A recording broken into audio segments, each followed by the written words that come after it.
Everything I spit rare, we sounded that great area podcast. They talk about hip hop all the way in the UK, so they gon' get props. Ooh, let me catch it once again. Every time I'm spitting. Yeah, I think like this is probably the only time we've ever maybe had to like speak to an artist, because we're going to get to it, but Wale likes to respond to things, right? So I think it's best we probably make it clear that this isn't a diss. This series isn't implying that Wale or any of the artists that we talk about are falling off or rubbish or anything like that. It's just we're talking about artists that we respect, but perhaps their career hasn't gone in the direction that we thought it would have went, particularly when they came out. So I just wanted to make that clear in case Wale comes across this at some point and we, get some crazy like phone calls. Tries to diss us. I listened to them phone calls. Yeah, that phone call he had when he didn't make that list in 2013 was aggressive. So aggressive. But hey, Wale, we respect you. I think we'll get into how Wale is and what he's about in this. We're going to talk about mental health tonight. Let's be real. Okay, we're going to talk about mental health. We're going deep. But realistically, go on. It's a good point. That's a good point to make, though. I feel like just to preface it, there's something we probably should all bear in mind, that perhaps there are some... we should be, I guess, sensitive to the fact that perhaps Wale and some of these other artists that have these outbursts and whatnot are struggling with things like anxiety, possibly, not saying this is Wale at all, but possibly things like bipolar and stuff like that. That was a shot at Kanye, and I won't take no shots at Kanye. I just recently listened to his whole Sway interview, and he did a freestyle that I didn't even remember. The freestyle was kind of funny. What a tangent. Yeah. So, no Kanye slander will be had, ever. Yeah. I'm not saying anything about moving forward. Yeah, sure. Shut that one down. Moving on. Back to Wale. Thanks for the memories. Wale, when was the first time we all heard him? What were our introductions? Do we remember? Really? Oh no! What? Really? That late? Kieran, but you guys were all early. I thought you were listening around the same time he's all listening to J. Cole. Well, me and you were listening to J. Cole because the mixtapes were coming out at the same time. That was that time. Was it? No, Chilling's late. You know what, though, Kieran? I'm with you, though, because like Chilling was what, 2009? I'm feeling offended. What is this response? Like, I'm with, like that's not a normal thing to say. No, that is when everybody else became introduced to Wale. And I thought you was with me on the mixtapes and stuff. I thought you was there. I think, Sam, do you know what? I actually remember, I think you were trying to push those mixtapes on me. And I don't know if I was feeling it at the time. Man. I'm not sure. Yeah, probably. Sure. They were hard to get like people to listen to. Because the mixtape About Nothing, boy, that was a serious project. They're weird though. Do you know, like they're not conventional mixtapes at all. And I think they'll talk about it more. The skits are rife on there. But okay, so yours was Chilling. What about you, Theo? Mine was probably Chilling too, but like I heard the song because it was quite a big single over here, right? And it was maybe like 2 years before I was like properly deep into hip hop and that. I'd say the first time I heard oh my goodness, Sam, like infiltrated my mind. Kanye. Oh no. Did it again. The first time I like properly took in, Wale's music was features. So like Cuddy's mixtape, Friday Night Lights, the feature on there. Maybe I think he had one on the, he did have one on the Roots album. Yeah, he had one on the Roots. Yeah. But I didn't really check any of his projects until maybe like 2011 times. It's not a bad time to come in though. No, it wasn't bad. I mean, I remember the track Ambition was out at the time, which is still, I think, is a song that's held up pretty well. But yeah, I was, like I said, because I got into, like, as I've said many times, I got into hip hop sort of around 2010, 2011 times. I was a bit late to the party with Wale. Yeah. I was listening to the mixtape About Nothing and loving it. Like, I was like, this is so amazing. It had features from, big people like Pusha T and all that kind of stuff. So I was locked in. I was locked in from there. Yeah, I'll tell you my introduction. It's the freestyle on the mixtape About Nothing, because it was when I was listening to, Rock Boys, but Jay-Z, and obviously I love that song. But then when I heard that Wale did his own sort of freestyle on that, that's when I was introduced. I was like, whoa, who's this? And that's when I was first truly introduced into him. And then obviously he's got his debut album, but then it was more About Nothing, because I love that mixtape as well. That mixtape's amazing. So not as good as the first the mixtape About Nothing, but yeah. So what were you listening? Were both of you listening to this mixtape around the time it came out? So like 2008 or 2008, 2009 time. Yeah. wow, okay, Yeah. I was deep on the mixtapes then. Yeah. Dat Piff was every day I was on Dat Piff downloading like whatever was trending, and it must have been trending them times. That's cool. Like I said, because of what obviously I was really into that Jay-Z song and then heard that Wale did that. That's when I got introduced to that mixtape. And then obviously I followed his other mixtape, More About Nothing. And I was just banging that out. Because that was, for me, that was when I was in, what was it now? Year 12, 13 going into uni time. And then, it was all over Wale at that point. Yeah, okay, if you were deep into like J. Cole and Kendrick back then, Wale was right next to them. Yeah, in exactly. the videos, everything. Like he was there. He was on tour with them. So I kept seeing him. And I was like, I should listen to more Wale, but there wasn't more to be had until his album came out. It wasn't like J. Cole and Kendrick where he had a whole bunch of mixtapes for me to kind of delve into. It was like he just had that one at a time. So it was all you kind of had to kind of cling on to was that. Well, yeah, he had some. I was looking back. He was big locally, wasn't he? Like sort of 2005, 2006 times, and then I think he got quite a bit of attention over in the States a bit later on through like his affiliation with Mark Ronson and that. I don't remember that music ever really coming across my radar during those times, but it seems like the mixtape About Nothing was the break, was like the sort of worldwide break to like hip hop fans. You get what I mean? But like, so I think we all agree then that like the mixtape About Nothing is a highlight in this period. But how do we feel about his music in general over this period of time? So we're talking like the come up, the mixtapes, and then the first couple of albums. Because I was reading online, like people were saying like it's go-go music or something. What is that? It's like I've never heard that term in my life. It's like music that's big in DC that people play in the clubs. But go-go, this isn't go-go music. It might be go-go influence. It's chilling go-go. Yeah, exactly. I don't understand that. Go-go music is like dancey club. I could play you some. But it's proper like dancey club music from that area. Goldlink's like got bounce. A bit of go influence as well, right? Is it like bounce? From that area? What? So DC produce that type of music? Then? Yeah. Go is like it's like the. Here he is, DJ B1.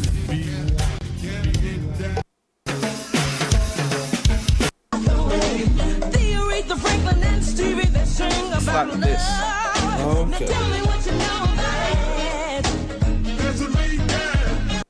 What I did rap over stuff.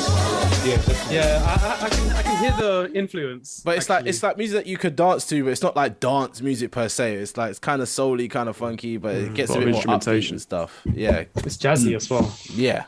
So I think there is elements of that in Wale's music, but realistically, he's just taking what he's grew up on and put it in his music. So he's just doing hip hop though. I don't know why they're trying to like label it as something else. It's just straight up hip hop. It's like if you come from London now, they say you're doing drill music. It doesn't matter what kind of thing it sounds like. It's like very drill influenced.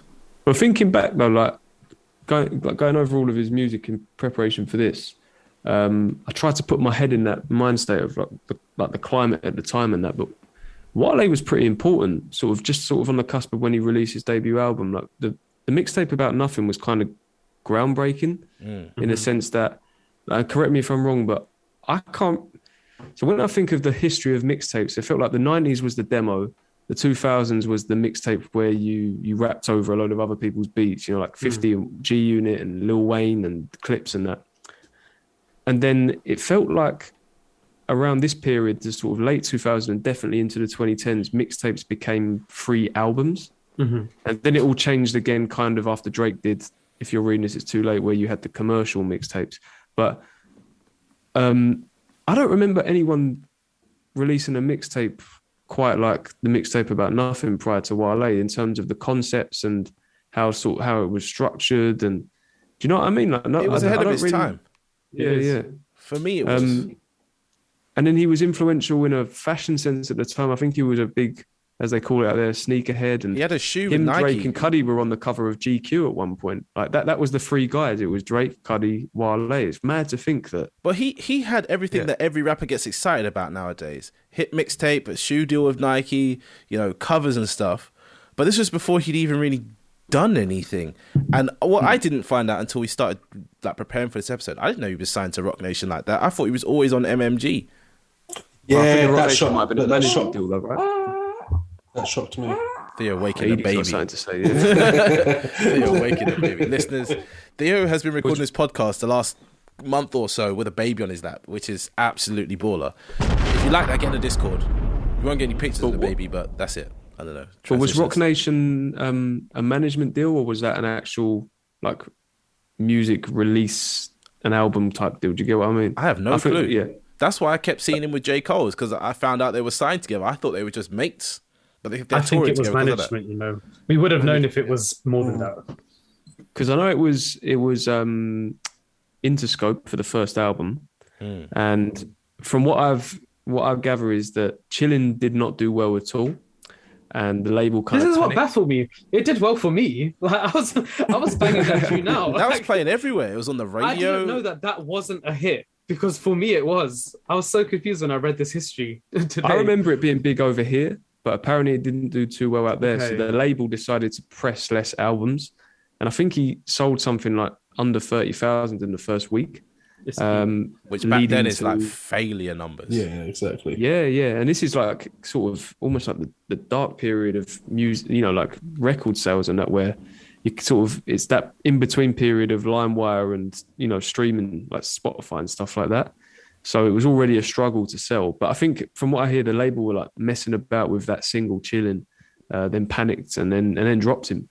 So, but sorry, back to the original question was like, with all this in mind, so we're talking the first album, the second album as well. Like how did we feel about Wale's music at this period? I thought he was making good music. Yeah. I didn't think he had like a good debut though. Like you'd expect like a great rapper to have like Nas, Illmatic, Kendrick, like let's say Good Kid or Section 80. Do you know what I mean? He didn't really have, and not even like Cole's. Like I wouldn't say Cole's is like that great a first album, Sideline Story, but it's good, isn't it? Like he's got his foot in the game with that. Wale didn't have that. No, he had like Beautiful Bliss on his album where Cole out-raps him. That was disgusting. See, that's what I mean. I completely agree with you. That's the thing. I loved Wale's music at this in this period, but that debut just let him down massively. It just was not a good debut whatsoever. I mean, I think there was ideas in it though, like Shades. Yeah, there's songs there was good. There was good. I just wish it was a better debut, because then it would have just like it would have catapulted him even further. Well, actually, we don't know. That's all in hindsight. But I just felt that he was let down by his debut.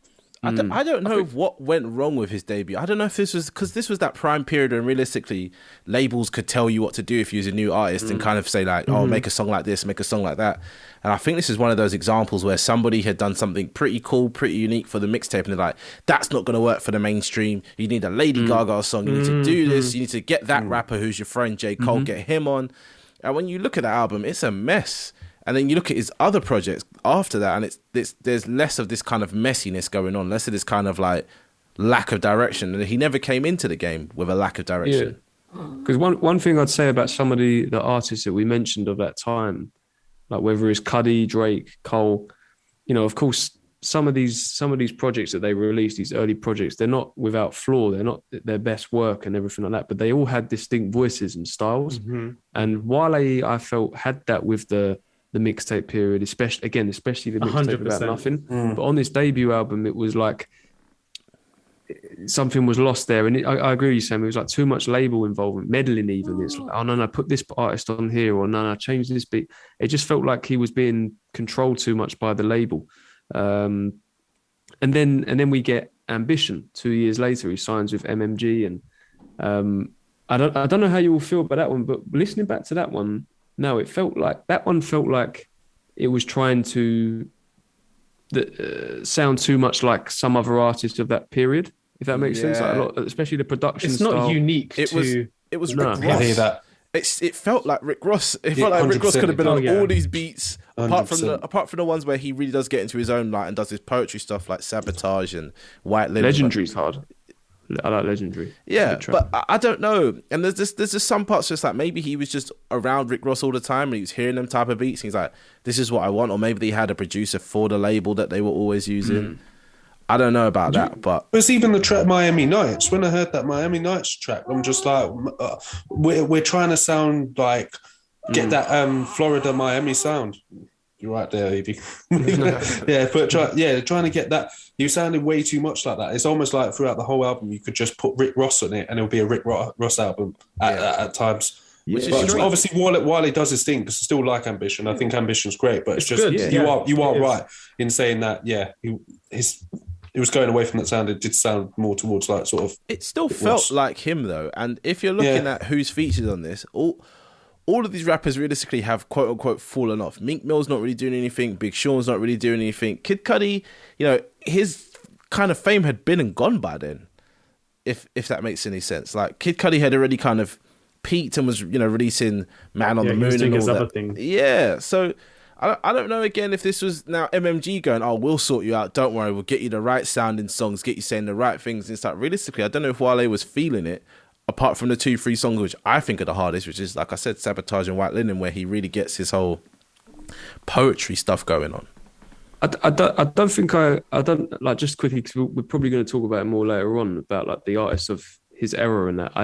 I actually think that Meek and Big Sean went on to have way more prolific careers. They did. Regardless of what I feel about how I feel about their music personally, but I think that their peaks came at different stages and a lot later, and I would argue have had more successful careers, especially in terms of numbers, but that's not really that important to us, especially. But the question I wanted to ask though was, like, when you think about the other artists signed to MMG, like people like we say, like Meek, obviously Ross heading it, Gunplay.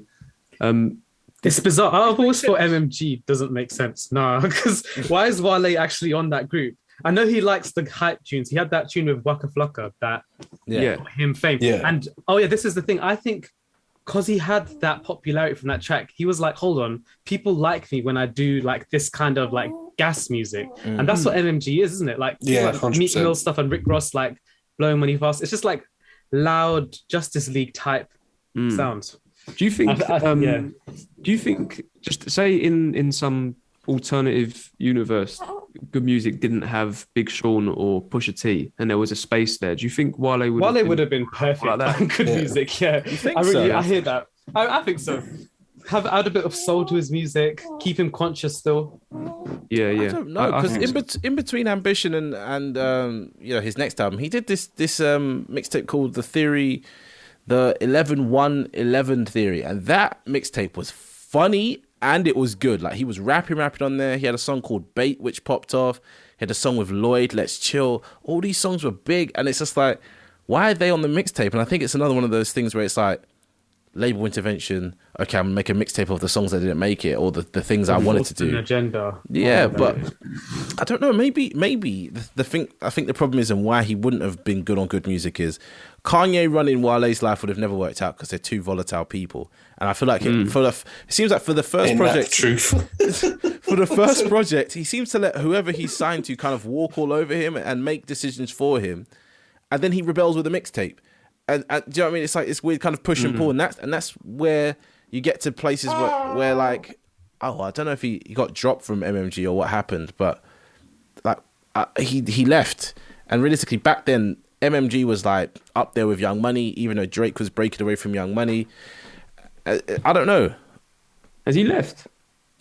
I think he's still in there. He's still on MMG. Because the thing is, he's at peace with Rick Ross, who is MMG. Like, it doesn't matter about any of the other artists. The boss. Yeah, I know he had problems. Like, we'll get to that in a bit. I know he had issues with Meek at one point, but I guess to summarize this period, I think Wale clearly came into the game with a unique voice, I guess, and was impactful and kind of groundbreaking. But clearly the debut was a bad look and hurt, like, sort of, I guess, hurt his career initially. But he managed to kind of get back with, I guess MMG was a good move short term in the sense that he was relevant. You know, songs like Lotus Flower Bomb and the Self-Made albums and stuff like that.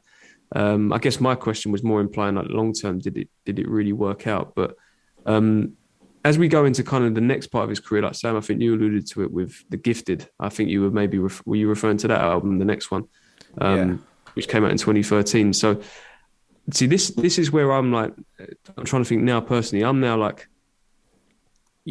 deeply invested in the culture and the music and that. So I remember this album coming out, but it felt like it was kind of overshadowed by the incident that happened later in the year, where he went off on one at Complex for not including him in a list, and it seemed like Wale was responding to people on social media all the time, and I guess, and years later we get False Prophets, and I feel like we're gonna dig into that one a bit more. But do we think Wale is more to blame for like the way his career kind of panned out at this point, and the way I think though, I do want to cut him some slack, because it's at this time where like social media is becoming a really big thing for rappers to engage with, and a lot of people did fall victim to like engaging with fans in a toxic way for it. Like I remember Lupe used to do it a lot. Lupe still does it now, but I feel like he does it in a different way. I remember back then, like loads of rappers used to just go on tangents with their fans, just trying to like defend their music or a specific point. So I mean, it's his choice whether he did that or not, but I don't know if we should blame him 100% for like going down that rabbit hole. Yeah, I agree. I think that, we'll never know truly what goes on behind the scenes. And, when we talk about these artists, I guess we're not just talking about a single person. They have teams behind them that, they have people in their ears, and it must be a difficult thing to navigate, being an artist, especially like, as you say, when social media is just kind of really popping off. But I have to admit, I don't know if you remember summer 2013, there were loads of albums. Like that was a strong year.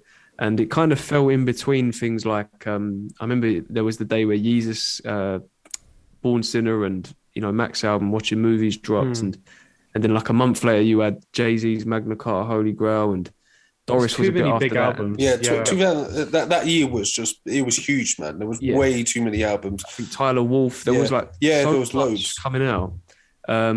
Of that kind of generation of artists too, obviously not Kanye and Jay-Z there a bit before, but all the kind of big names at that time seemed to drop apart from Kendrick, and he got a bit lost in that, I think, with me. I did like some of the singles. He did have that big song with Rihanna though. Yeah, that was the big song. That song was amazing. Yeah. So he was still relevant. Hold on, the isn't album this went also number one and all that. Is this the Control year?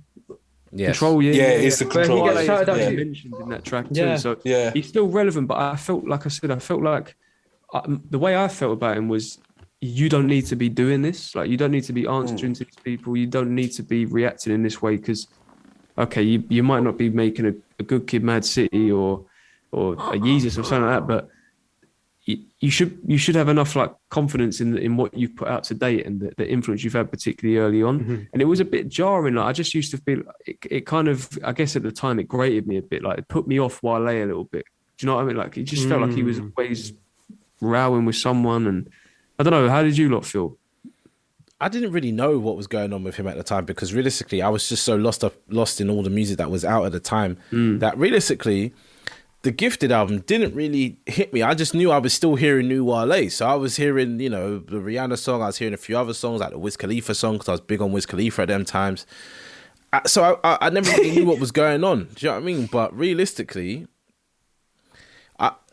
who really knew what was going on back then? I don't know if Theo and Kieran did, but I didn't. I didn't know. Like you, I was just into the music. I'm not even. The thing is, the Gifted came to me later on, because, like we said before, 2013, it was too many big albums. And don't get me wrong, I heard the singles and I enjoyed them, but did I really like deep the album? No, there was too many big albums of that year and of that time, and then obviously Control dropped as well, and you're just like lost with everything that's going on. So I didn't really take much notice of how he responded to Complex. That came later on, and then I was like, but then I just saw it as like how Kieran said, it was like the introduction of like social media, and there was loads of people that were like, I don't know, just any little thing, and then it would just be, no, you can't do this, and just responding back to fans. So I kind of just brushed it off, really. Yeah, I think maybe I'm getting my timeline a bit muddled up, because I'm with you guys. I think 2013, I just, like you, Theo, I knew of the singles, I checked the album out, but I never really invested in it because there was just so much other stuff that I was into. I'm probably thinking more the years that followed, where but I guess what I'm trying to say is, I heard more about Wale's incidents online and things like that than I did about his music. and that starts to grate after a little while. Where you're like, and for me, and it was always from a place for me. It was like, I've always respected him and rated him, and it was like, why? You don't need to do this. I'll be honest though, like that's not all his fault as well, because it's the media's choice what they want to cover, right? And they know that articles about Wale going off on Twitter will get more views than them making articles about how he released that incredible song "Love Hate" thing. Do you know what I mean? Agree. I was listening today. I was like, that song bangs, and I don't think people spoke about it that much back in those days. I think the media he definitely twisted, didn't it? Yeah, I was gonna say I think he rubbed a lot of the media up the wrong way before we actually heard that that rant he had, because realistically. The kind of media attention he was getting in the media spotlight, looking back, it's like he definitely rubbed some people up the wrong way behind closed doors, because there's no reason for this. There's no real rhyme or reason why they should be hating on him, or why he's just like non-existent in some places where he should be existing. He revealed that immediately after he got calls from Q-Tip and Jay-Z, and I think Jay-Z said to him, like, you shouldn't have done that, because now your ego is given like credence to that list. If you didn't say anything, the list doesn't matter as much. Now that you've made such a big deal out of it, the list means more. And I thought that was a good point. That was a good point. And because who really cares about that list? No, I'm thinking now, like, Yeah, complex best albums of the year. I could who not care cares, less. man? I wouldn't say I've ever looked at a list like that for any kind of opinion, but I guess it's the idea of, like, for them, I must say for them, I mean for the rappers, they look at these magazines, they look at these kind of these publications, and they go, oh, I saw my favorite rapper in there, I want to see myself in there because I think I'm one of the best. And that phone call that he made to Complex is absolutely wild, because realistically, what did he think he was going to get out of that? And like, who's around him that let him do that? It's one of those, like, to say the name that cannot be said, the Kanye thing, where it's like, how is he allowed to just go mad like this at somebody? Like, does he not have people around him that kind of care more about him and his career than to let him do that? But yeah, by all means, be mad and have your rants in private, but like, that's technically now public, or to someone else. It does more damage than it does any good. How did that come out? Someone at Complex just leaked it. Is that what it was? They recorded it. That he was on the phone with. Yeah, I think it's one of those ones where if you call a journalist, just know that your phone call's going to be recorded. Yeah, 100%. You know what I mean? Like, you're calling a journalist or a journalistic publication, they're going to want that. But they're slimy in it, the media. I feel like this is kind of in line with what you were saying, Kieran. If Wale's like popped off at a couple people on Twitter, or like say he's had a go at some publication behind the scenes, they're gonna like wind him up and try and get that response again, right? And then it becomes the thing, like, if we say this or if we don't include this, Wale is gonna react, and then it's a story. So but I think it's not just him. These times he was firing at everybody. He's firing at his own friends in raps and stuff. Well, yeah, I mean, there was the whole. I mean, by the time it got to the whole Wale and Meek thing, I was like, I mean, when you read it back now, it's just a mess. It's such a mess. Like, I don't know what was going on there, but something to do with someone not promoting the other one's album. But I feel like Meek at this point was like, this is like around the time of the Drake beef, and Meek was on drugs and mess. Meek was peaking, though. Well, I was going to say, Meek was up there. Yeah. He said something funny. He was like, Wale is not MMG. And it's like, that's kind of like what we were saying like 10 minutes ago. I understood a bit of Meek's perspective. Do you know what I mean? Like, it's like, why is this guy on the label? Oh, it sounds horrible to say it. It's harsh. I swear he tweeted that, because I remember seeing that on Twitter. It was a tweet. Yeah, I was just like, oh, that's. Meek had Twitter fingers too. I think Jay-Z speaks about it, doesn't he? Around this time, in one of the Magna Carta tracks, he talks about like Twitter fingers or something like that. Yeah, it says Wale just ain't gonna tweet a thing about my album. He's just been hating on me long time now. Don't even text me, cornball. Everyone can see it. None of y'all dudes don't call me, text me, nothing. It is what it is. My hands might lose control. That's how I'm rocking. I don't know what he means. What the hell? I don't know what that last again. Like, this is. I feel like the same year the album About Nothing dropped, and again, both at the time and listening back now, that's arguably his best album. 100%. Arguably, and again, it was like all this not other stuff going on in the background. Like, you've just made it a pretty good body of work, and this is now overshadowing it again. This is the thing. I can't remember caring about when the album dropped, just because like I feel like Wale's disconnected with general hip hop listeners. Does everyone agree with that? There's something about like how he just. It was like every time a Wale album dropped, like I'll check it out, but I don't know. That for me stopped in about 2016, but we'll get to that because the album About Nothing came and went, and I didn't even realize, if that makes sense. Like I think I heard parts of it didn't sit with me as well. I don't know why. It wasn't. I don't get me wrong. I didn't. I think I know why. Enjoyed it. Go on. Let's hear it. I think because a month before If You're Reading This It's Too Late came out, and about 2 months after it, To Pimp a Butterfly came out. Okay, that's definitely it. He got that's so unlucky again. Yeah, definitely it. Because at that time I was banging both those albums out. Yeah, no, that's probably why. Isn't that the Life of Pablo year as well? No, that was the year after.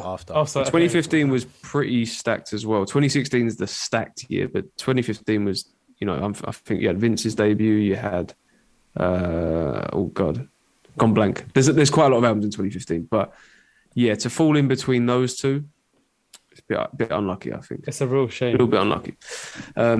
This is the theme that keeps recurring. Is Wale unlucky, or is he just crazy? Like I would ask the question early on into the discussion because I think it's a mix of the two. I think he's a bit unlucky. The fact that I know this is skipping ahead, but the fact that like Folarin 2 dropped during the pandemic, like I mean, he could have held that album a bit longer. To be fair, maybe he thought that it's done. Let it just go out. Like no one's heard that album. I'm gonna be real. Like I feel like it's just us four. I was gonna say it's just us four playing it. I see there's 5 plays. Maybe the fifth play was Wale. So I think that's too much, man. I think to try and cut Wale a bit of slack, I think that I think there's been a turbulent history with labels, and I think when you can't settle somewhere, or you feel like you're not your music isn't being respected, or you're not being given the creative freedom to do what you want, and this and that, and you're constantly changing labels, you never really find that base to put together not just a solid body of work, but like a catalogue of releases too. And I feel like that's not only had an impact on like the quality of the music, or like or whether it's the marketing and when it's released. But quick side note, by the way, I was reading up about the way they marketed Ambition and kind of utilized social media, and that was a pretty cool thing to do. But anyway, well, how did they do it? You just told us some facts that we didn't know about. Like, how did they market? Yeah. Like, tell us. I can't remember exactly what it was, but they did some different things on social media at the time that were pretty. Again, I don't know if groundbreaking is the right way of saying it, but they really used the platform in order to kind of get the most out of I guess to build a buzz. Right. But it was early days for it, basically. Okay. You put me on the spot because now I'm like blank. Sorry, it's just because you're like, yeah, they did something really cool with the market. I was like, what the fuck did they do? I guess what I'm saying is I think this turbulent history he's had with labels has had not only an impact on the music, but perhaps his confidence and his mental health and things like that as well. Do you know what I mean? So that's why we get these outbursts, and why we get the kind of the constant sort of referring to his perception from the fans and the critics and things like that. Do you know what I want to say? Cole talks about it on False Prophets. I was going to say, as a friend, the point he's got like the voice. The point we're at right now, yeah, he's already had in my opinion, all his best bangers come out.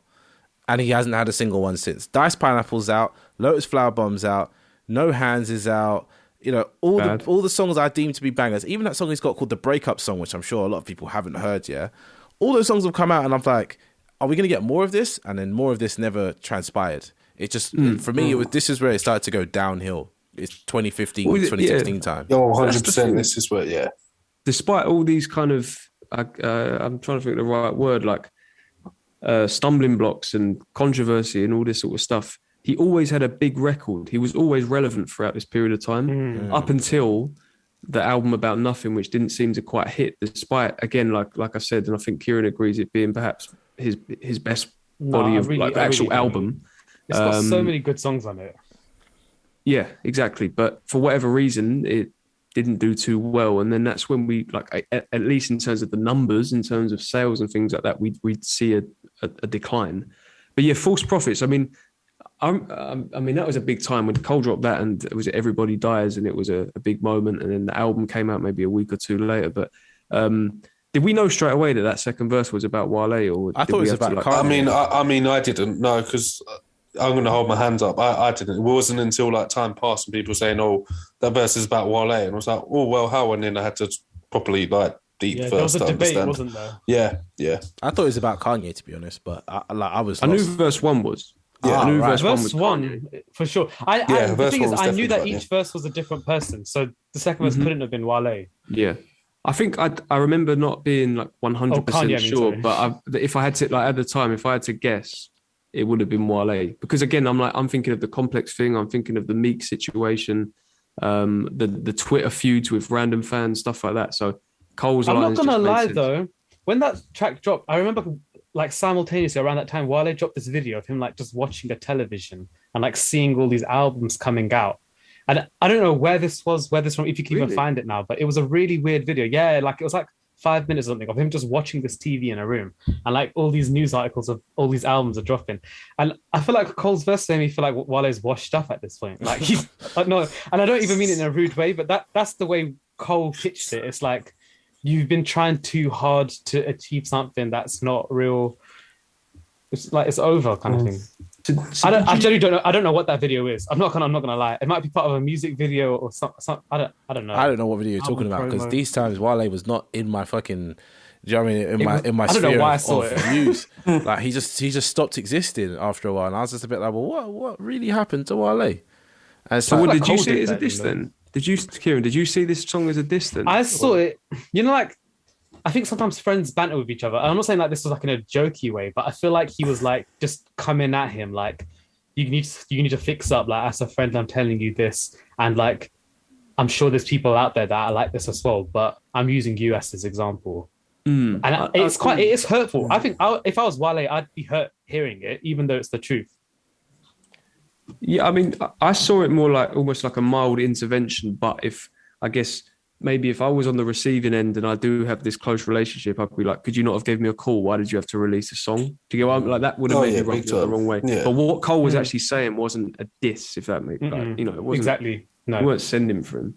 But yeah, I mean, what did Wale responded, didn't he, with Groundhog Day? He did Groundhog Day. I don't even remember that though. I should have checked it.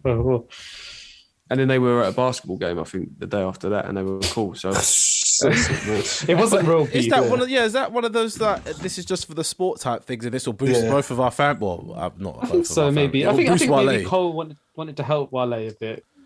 I don't know if that's how you help somebody. It wasn't an intention to hurt. But I think they were friends. But the weird thing I've noticed is Kendrick, Cole, and Wale were all friends in the beginning.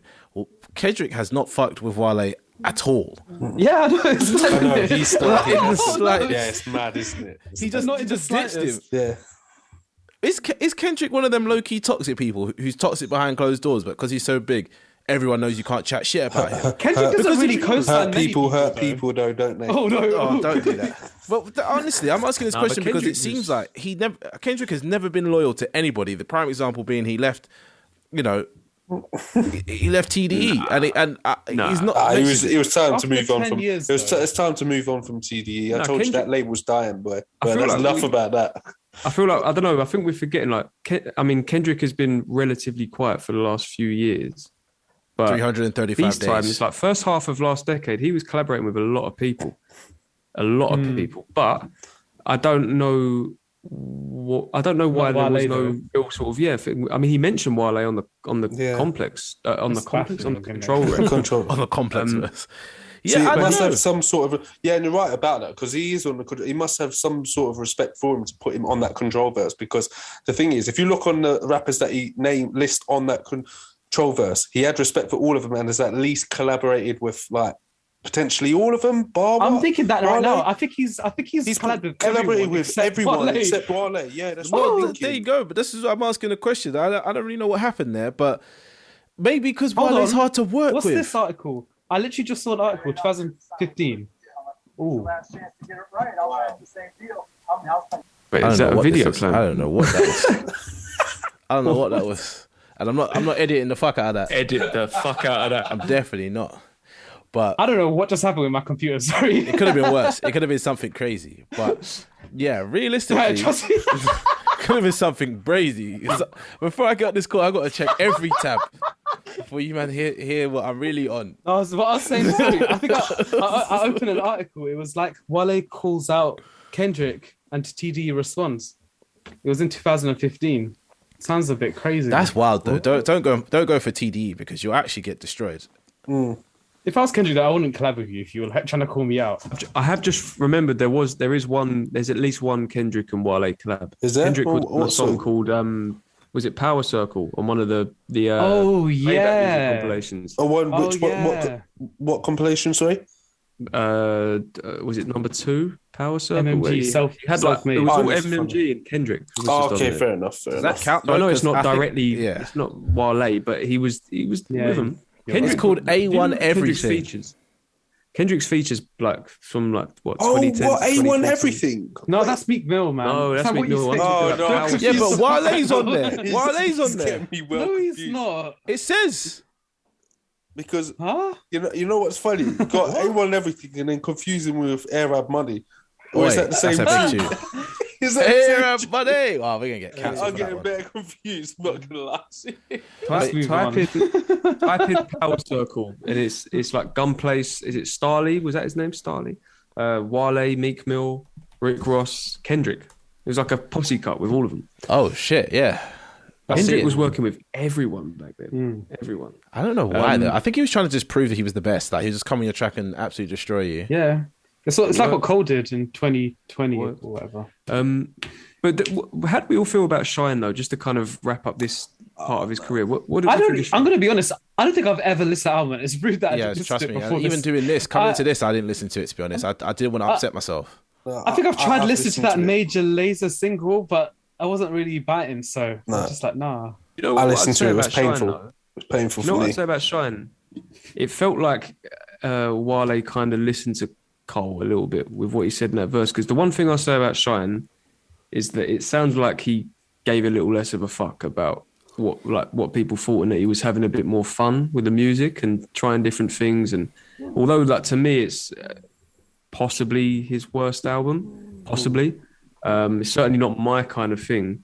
I got this impression that it was more. He felt a bit more free on there. There were more musical influences, and it didn't feel as bogged down with the usual content, especially about like responding to the critics and this and that, and trying to sound like other rappers in particular, like albums like Ambition. That's the one thing I give Shine, is that it just felt a bit more free and upbeat. That's good. Yeah.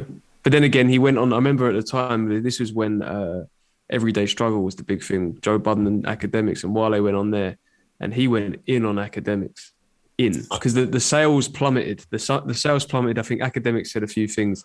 Joe Budden obviously doesn't hold no punches, and again, he got involved in this kind of quite spicy back and forth and things like that. So. But I have to back Wale for that, because I just don't like DJ Academics. I'm going to say it I don't right think now. anybody That guy's a does. waste man.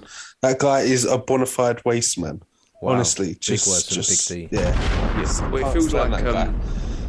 yeah, I mean, he's a very sort of toxic figure in the culture, right? I feel like at that time he was a bit more innocent. He didn't really realize what he was doing, I guess. And Yeah. now he just kind of owns it. I haven't really got any time for him.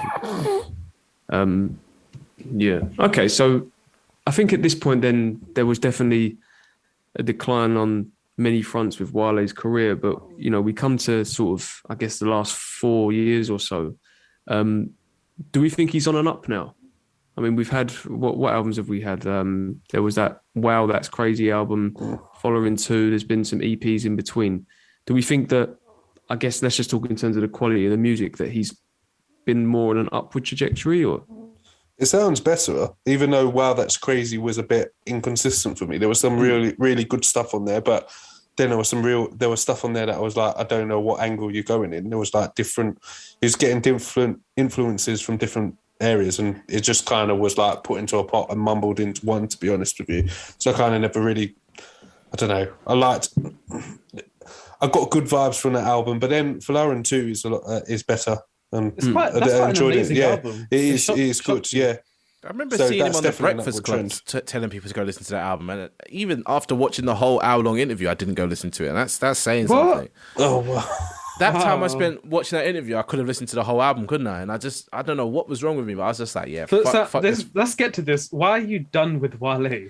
Because you said something happened in 2016. I don't know what did it. I really don't know what did it. Because this episode was your idea. Let's clarify. It was my idea because I wanted an answer to the question from someone else. Like, what happened to Wale? Like, why did I stop listening to him? I think it's because he just was not in he wasn't in the popular circle. Like, he wasn't at the cool kids table. Isn't it? He's not in the cool kids table anymore. Yeah, he was. He fell off. He got kicked out of the cool kids table, and with that, he just slowly exited my rotation, I think.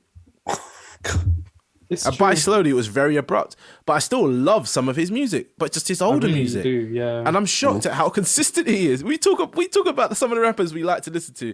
Oh, I wish Freddie would drop. Wish Benny would drop. Oh my God, mate! I went through Wale's discography. He has not missed a single year. He's always active. He is so active, and it's like I have not heard any of these. But I mean, I feel like. So, oh wow, that's crazy. I think that album was if Shine's not his, if Shine isn't his weakest, then that one probably is. I think I preferred the sound of Oh Wow, but I didn't really take much from it. I know On Chill's on there again, another huge single. That's a really good song, yeah. Made him relevant again, at least sort of in a chart sense and whatnot. But following two though is again like you can make a decent claim to say that might be his best album to date. Yeah. And I'm not talking about the mixtape About Nothing and the mixtapes. I'm talking about like the actual. I've been considering releases, that for sure. Like, what's that song? Name Ring Bells. That's that song is fire. Like, that song is fire. He does like some little Rick Ross intonation or something. It's sick. Oh, God. He did so well. And some of the EPs that came out in 2018.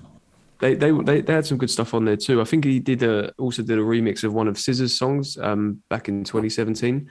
He was quietly releasing some good music, I guess. This is one thing I wanted to say actually. Props to Wale in his whole career for like making these R&B collabs that work so well. Yeah. Honestly, he's consistent with that. It might be his biggest achievement. Yeah, he has. I think in terms of his place in the culture and that, I mean, that is his lane, right? Those R&B collab.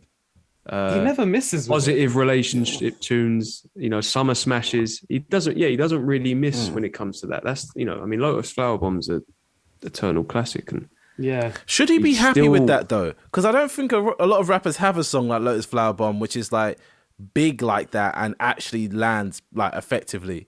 Do you know what I mean? Even Drake doesn't have an R&B song that's as big as that because Drake doesn't really make pure R&B songs like that feel as genuine, if that makes sense. They always feel a bit kind of like, oh, I'm in my soft bag now, I'm being a soft boy. Whereas Lotus Flower Bomb, you know what I mean? It feels, it's like, it's good on every level. He's rapping hard, Miguel's singing his ass off. Yeah. We need to put that in the next R&B collabs on that because Lotus Flower Bomb is a fire tune. Yeah, I agree. He's one of the few rappers that has an eternal R&B banger. In the musical. One thing I'd say that song to me is always it's kind of like a throwback to that 2000s era where you have like the likes of Ja Rule and Ashanti and I mean those kind of records that were big at the time. It's like it doesn't sound like those, but it's just got that feeling in my opinion. It's like the 2010s version of that. Essence. I guess the difference with Drake was that again like Drake kind of especially in those early days really with the production of 40 had his own sound, had his own lane in a way. So that's why I guess it doesn't have that same feel to what Wale have been doing. In answer to your question, Sam, no, I don't think he'd be happy with that. I think if we just said his place and his only impact on the culture was making R&B collab tunes, he would not be happy. And I think that would be a disservice too. I think he's offered more than that to the culture. Mm-hmm. I think clearly some of his music has gone under the radar. I think as a rapper, especially if we're breaking it down, getting a bit more nerdy, his flow, I think things like that, it puts him right up there with the others. His rhyme scheme as well. I swear, I clocked today. I've never heard a rapper that changes the rhyme as much as he does, like mid bars and stuff like that. It's crazy. Yeah, he's a technical rapper, man. But and the other thing I'd say, and just to kind of go back to a couple of things we said about being groundbreaking with the likes of the mixtape About Nothing, and I remember now what I read about Ambition. Apparently, they were doing things like releasing behind the scenes footage of the making of the album and stuff like that, which that's nowadays you see all the time with music videos and this and that. Whereas again, I'm thinking back to 2011, who was really doing that during that period? I'm not too sure. What I would say though, and this is where I don't want it to come across disrespectful or anything like that, is just, I think when it comes down to it, when it's come to putting together bodies of work, Wale's just never really been on the level of his peers, really and truthfully. And when I say peers, I'm talking about that kind of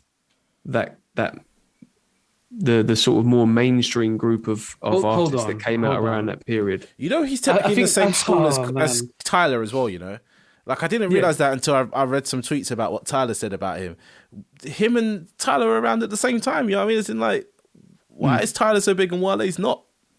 That's the thing. Like, if I know we shouldn't really compare, but if you think about what a Tyler was doing, sort of 2009 to 2013 times. Okay, the music wasn't perfect. Obviously, it was incredibly controversial and perhaps hasn't aged well, at least content-wise in certain areas. But what Tyler clearly had a sound, and he had his own niche, and what he was doing with Odd Future, it was it was different, and it was impactful. And then you think about like I say, the likes of Drake and 40, what they were doing was so far gone in the first couple albums, especially Take Care. Even like Sean, I feel like we're being a bit too harsh to Wale. Like, I know that his peers are really consistent at putting together projects, but it's not like Wale's failed to ever do that. Because like a mixtape about nothing, I feel like the way he's come on that since then, is that what we're saying? But this is what I'm saying though, is like these artists that I'm mentioning at least have. Let's just cut to the chase. Has Wale ever put out a project as good as the mixtape about nothing since the mixtape? Arguably no. Arguably no. But I don't have the kind of minerals to make that kind of decision, because I'm already viewing it from a tainted view. Where I told you that I feel like from 2015 he's never tried or never been. I think our album about nothing comes close, but it makes sense why it comes close, because he's just repeating that idea concept. Yeah. And then again, if you think about it, again, I know it's not a good thing to do, but you compare, and we're trying to answer the question, what happened, right? And if you compare it again to his peers, Wale at this point is on album number 4.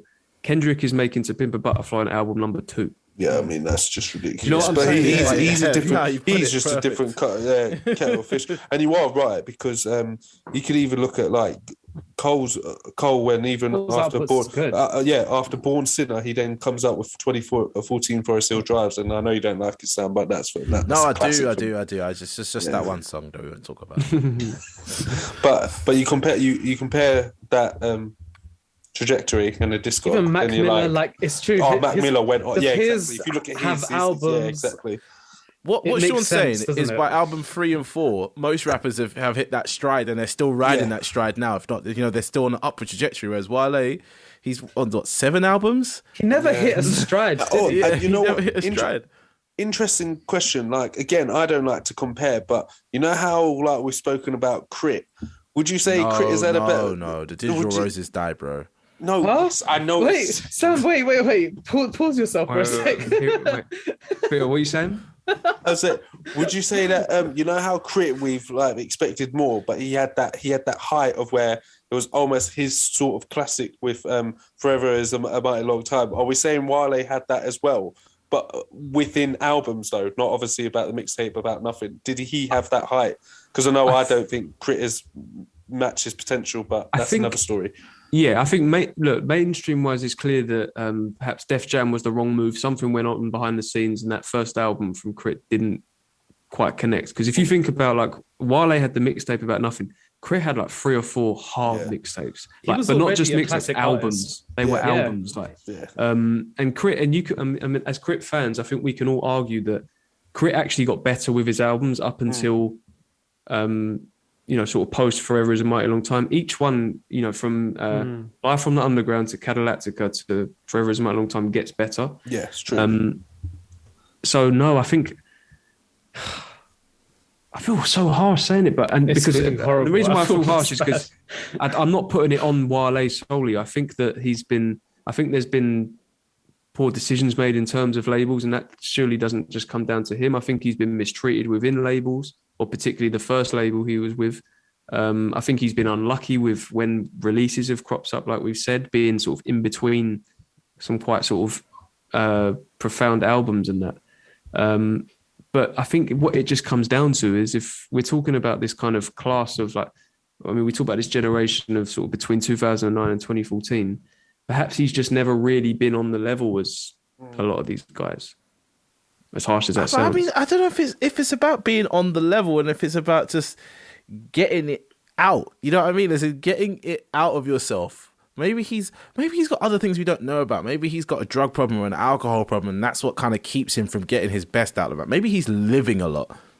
But like, what if his next album is an absolute smasher? You know what I mean? Like, well, this is the thing. I look, one thing is, I mean, what I picked up from his music is he does talk about alcohol and his relationship with that. I know there was a health scare, maybe was it last year or the year before? And I think that was more of a maybe a mental health thing rather than a physical.